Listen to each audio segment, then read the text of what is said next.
What is up, guys, and I do hope you're well, and today we're back with some Entitled Parents. If you are new here, please consider hitting that like, the subscribe button, and maybe, just maybe, even that notification bell.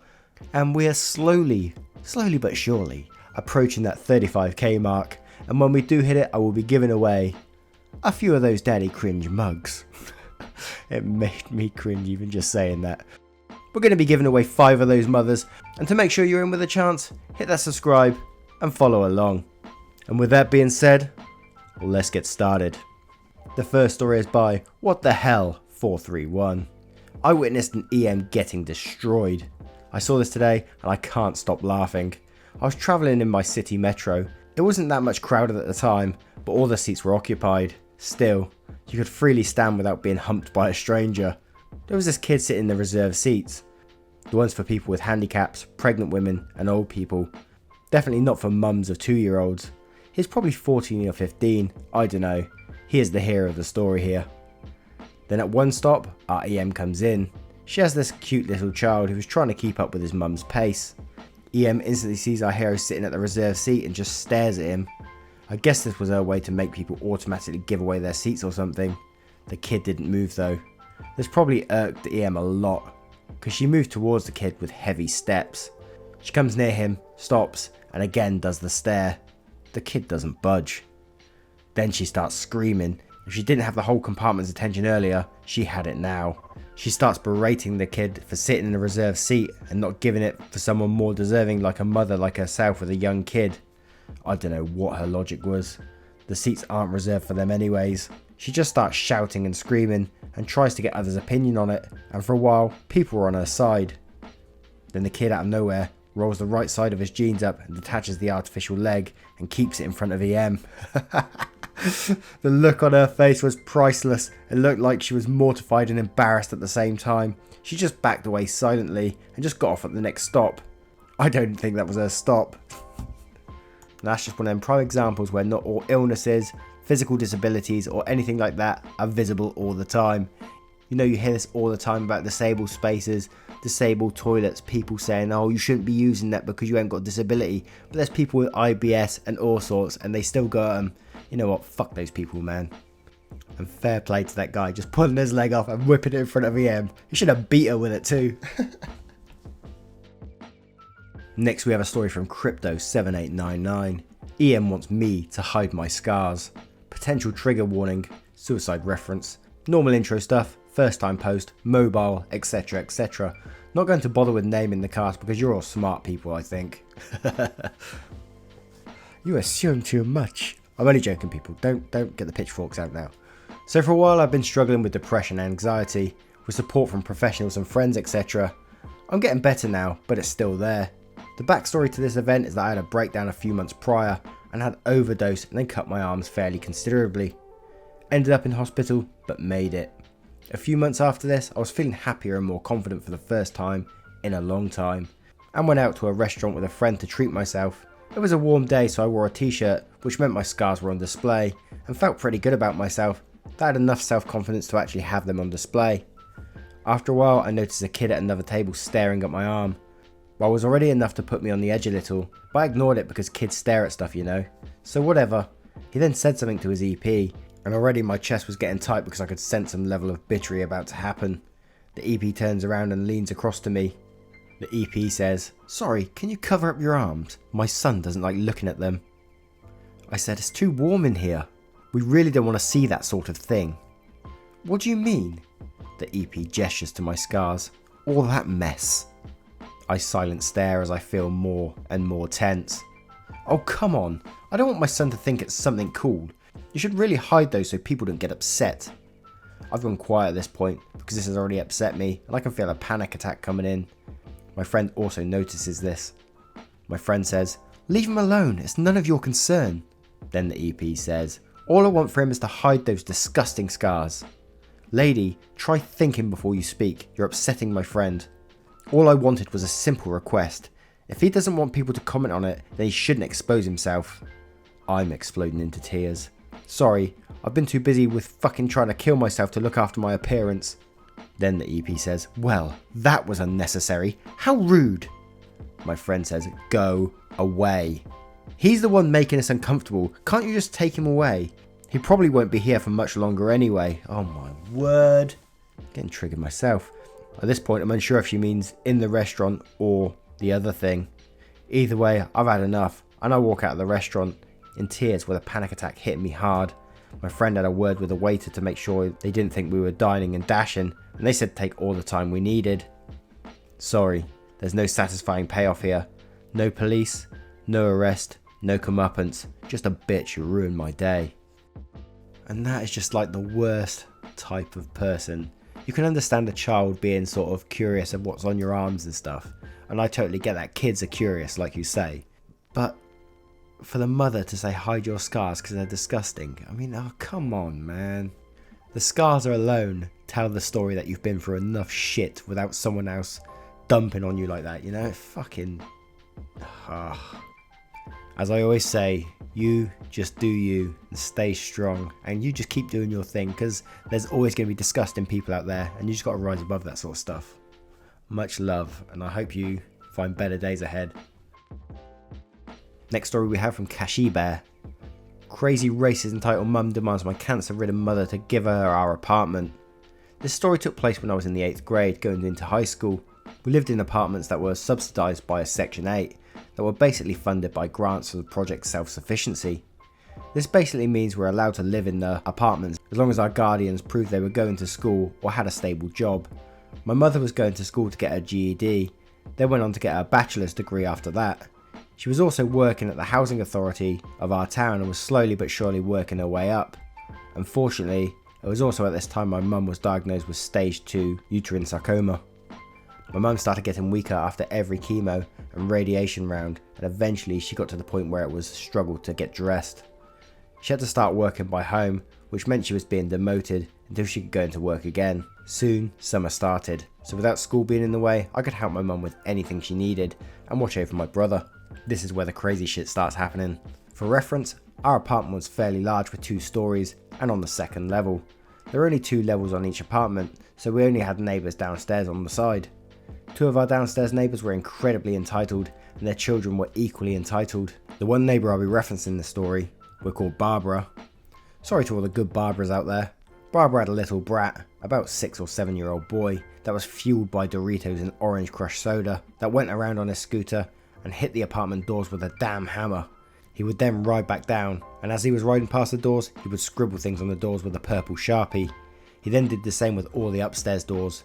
Every single door in our apartment complex was vandalised with dents and Sharpie scribbles, including my own. When I saw this, I was mortified. I came out of my apartment and knocked on the apartment manager's door. She answered, and since she was good friends with my mum, through their work, and one of the amazing people who helped us, she knew who I was. The manager said, "Hey OP, is everything okay? Does your mum need help?" I said, "Hey manager, no, everything is okay with my mum. There's a problem going on with Barbara's brat." Barbara's brat was a troublemaking kid, so this was not unheard of. She sighed and asked, "Okay, what's going on?" I then gestured her to come outside and look at the doors. She immediately noticed the dents in all the doors and the Sharpie scribbles. She was absolutely furious. Manager and I then worked our way to my unit and we knocked on Barbara's door and she answered.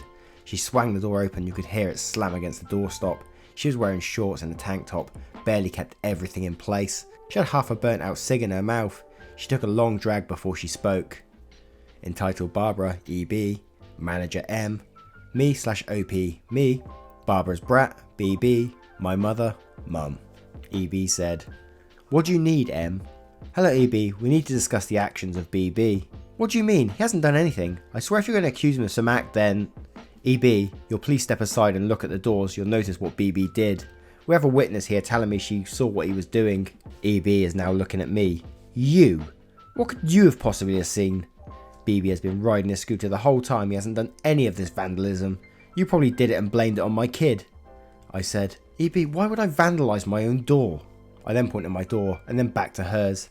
"Your door is the only one that's not vandalised. I saw BB scribbling on the doors with a purple Sharpie and banging them with a hammer."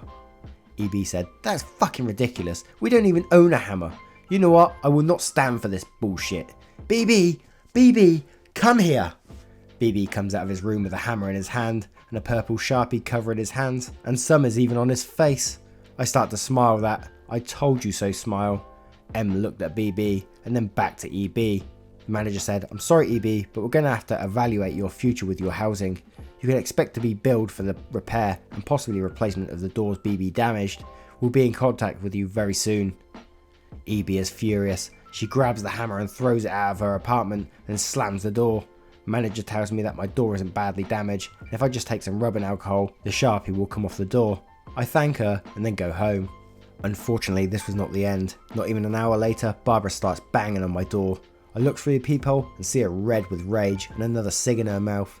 She banged again and yelled for me to open the door. My mum woke up after hearing all the commotion and she started coming downstairs. I urged her to go back to bed, but she wouldn't. She opened the door and EB tore into my mum. Midway through yelling at my mum, who was in tears by the way, she stopped and looked around my apartment. EB said, "Wow, OP's mum, you live nicely up here. Why'd you get a bigger house than me and BB?" My mum said, "EB, our family is bigger than yours, so we need more space to live comfortably. You barely have anything in here, it's almost empty. We have so much stuff, it'd be so nice to have this space." We're silent for a second, then she continues. EB says, "You know what? You guys should let us move in here. You don't need all this space, plus we can make better use of it."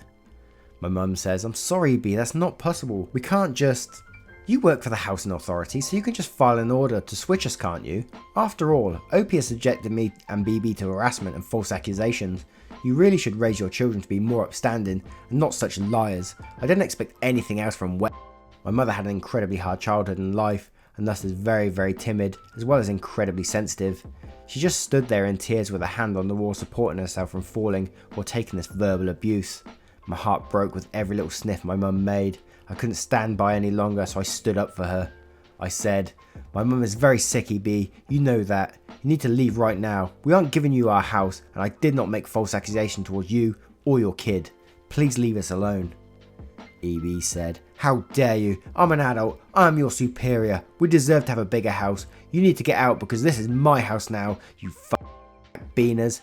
You're lucky I don't call ICE. You have no business being here." I was completely caught off guard. I couldn't believe what was happening. I seriously felt like I was having a fever dream. I could see EB getting closer and she was almost stepping inside the doorway. I pushed as hard as my 14-year-old self could, hitting EB in the face with the door. You could hear her scream and yell and tell her she's calling the cops for assaulting her amongst other things.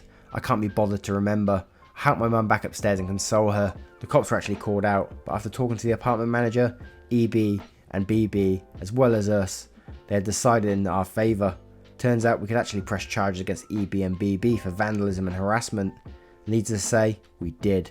We won our case after months of going to court and building a case against EB, and shortly after, EB was kicked out of our apartments and sentenced. I have a lot of stories from this time, so you might see some more posts from me in the near future, if this post does fairly well.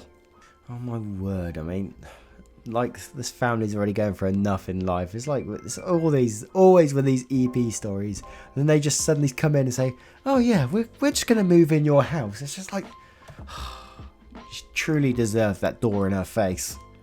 Well done, OP. Well done. Now we have a story from Brother. Entitled parents tell me I should move seats so their kid doesn't see me eat. In a food court. M, me, ED entitled dad, EM entitled mum, HK hungry kid, 3 years old, MK mortified kid, 10 years old. Here's what happened. I missed my tram today, so I decided to get a bowl of pasta from a centre nearby. The place is in a food court, and instead of individual tables, there's picnic tables set together. Maybe 16 seats each table.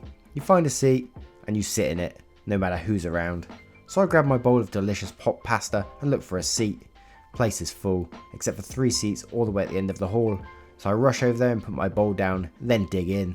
Except, there's a family of 2 parents and 2 kids sitting in front of me, and HK is looking at my pasta like it's Sir Brienne and she's Tormund. She turns to her dad right away and speaks in their language, but it's obvious she wants to get food. Now this family is sitting in a food court, but don't have any food with them. ED waves her off. She repeats and points at my food. He tells her off again. 4th time she does it, EM looks at me and says, "Hey, I'm sorry, but do you mind moving to another table? She's going to throw a tantrum if she keeps watching you eat." I say, "There's no empty seats but these 3 here. I've looked everywhere, and this is a food court. Everyone is eating." Entitled dad says, "Yeah, but we're facing the wall. We can't see anyone but you eating." Then I say, yeah, I guess she'll have to hang on for the next few minutes. I eat pretty fast. They both stare at me. ED says, no, I'm asking you politely to sit somewhere else. Bringing children out of the house is hard enough without you making it harder. I'm politely saying no. The less you make me talk, the faster I eat, the faster I leave. MK says something to her parents in their language. She looks crazy embarrassed. Her parents shush her. Edie's face is completely red by now, stands up and slams his fist on the table, tells me to pick another seat, or else. I'm not worried, I'm a foot taller than him, so I can take him. All of a sudden, HK starts crying really loud, flailing up and down like a muppet, and threw herself to the floor. Ian tells me they were having a good day until I came along. I told her not to bring a little kid to a food court and not feed them. She said they were resting. Not my problem. They had to lift HK and carry her so they could leave. Her screeching was filling the entire place, and poor MK was looking on the ground like she wanted it to swallow her. I took my time eating my pasta. Bit of petty revenge in there as well. Love it. But yeah, the dude is right the whole time. Why the hell do you take a child into a food court and not feed them? Just get up and buy the kid some pasta. I mean, come on now. Or just take the kid out. It's really not that difficult.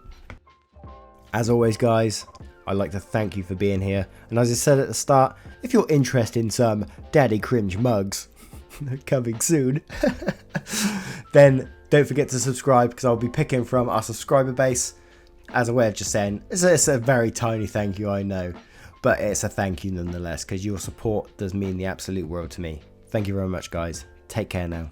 Goodbye.